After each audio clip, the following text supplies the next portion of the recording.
उमापती महादेव परत माझे गुरु श्री स्वामी समर्थ यांच्या चरणाला त्रिवार वंदन करून मी श्वेता परत एकदा तुमचं स्वागत करते. तर ही माझी बेस्ट फ्रेंड आहे.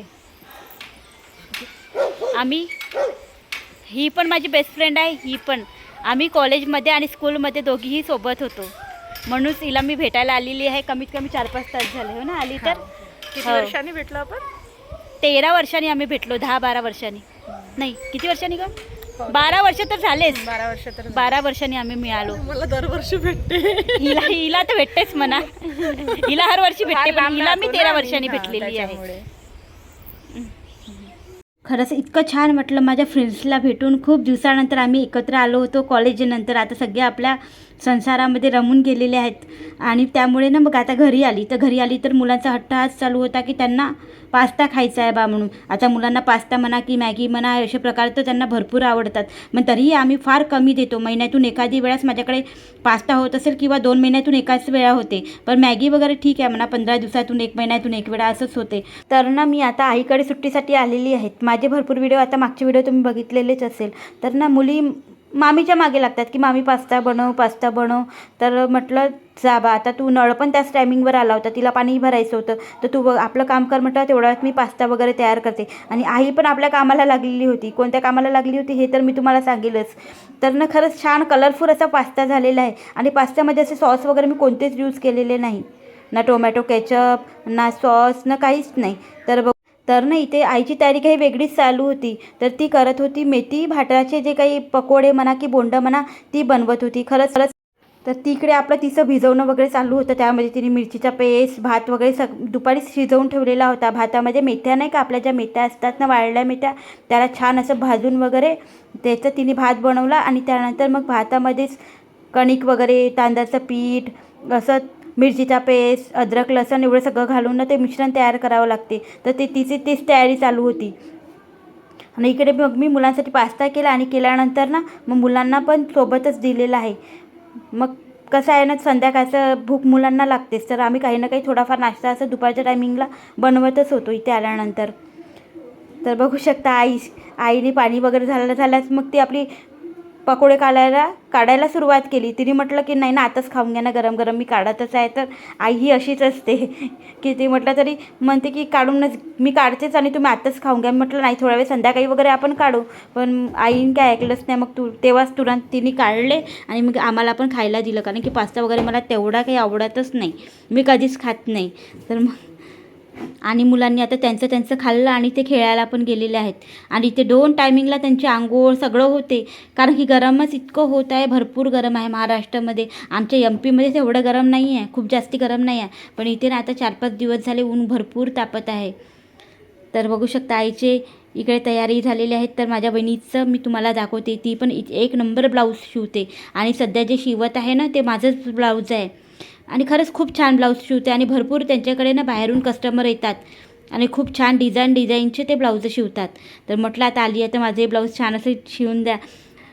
साडी पण मी आणलेलीच होती पिकोफॉल करायला आणि ब्लाऊज पण मी त्यांनाच शिवून मागितले आहे. भरपूर ब्लाऊज मी त्यांच्याकडूनच शिवून घेतलेले आहेत.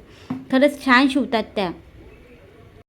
तर ना इकडे मेथी भाताच्या पकोड्यासोबतच आईने छान अशी मस्त कढी पण केलेली होती. कढी आणि मेथी भाताचे जे पकोडे किंवा बोंड जे काही म्हणाल ते खरंच खूप छान टेस्टी वाटतात. याचं कॉम्बिनेशन खूपच छान वाटतं. एकदा तुम्ही नक्की ट्राय करा.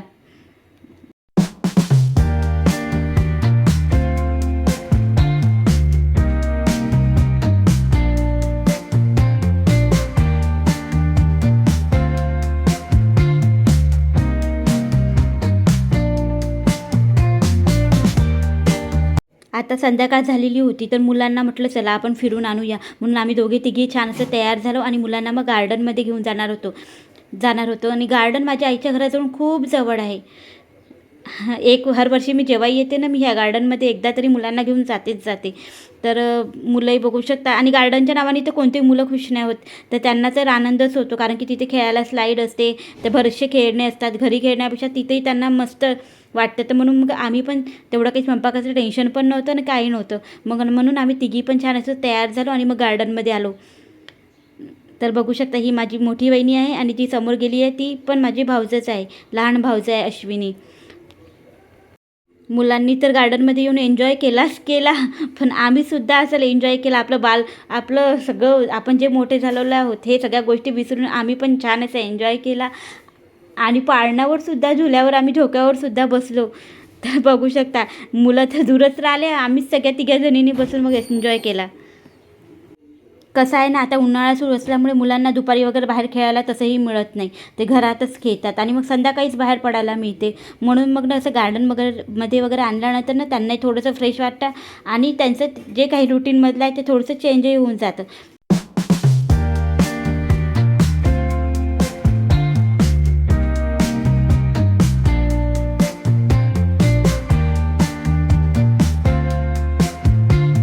भाताचे बोंड जे केले होते ना, पकोडे म्हणा की बोंड म्हणा, खरंच खूप टेस्टी झाले होते. मी जेव्हा इथे येते ना, आईला ही फरमाईश करते. आता त्या दिवशी आईने पुरणाची पोळी बनवली होती, आज मेथी बोंड बनवले, आता याच्यानंतर परत शेवायची खीर बनवणार आहे. हो ना आई? आईला असं वाटतं का किती चारू आणि किती बनवणे किती नाही. म्हणूनच आईनं रोजचे फरमाईश आम्हाला विचारते आणि करते. खूपच टेस्टी, खूप टेस्टी. तुम्ही एकदा नक्की बनवा. भात पकोडे वगैरे खाल्ल्यानंतर ना मग कोणालाच भूक नव्हती, म्हणून ना फक्त आईने शेवयाची छान अशी मस्त तुपातली खीर केली आणि मग सगळ्यांना दिली.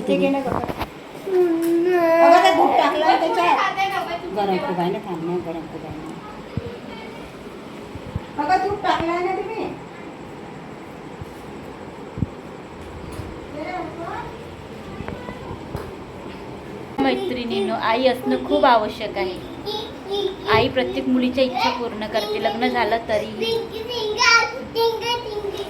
चला मग मी इथेच व्हिडिओ सेंड करते. भेटते तुम्हाला एका नवीन व्हिडिओसोबत. तोपर्यंत बाय बाय.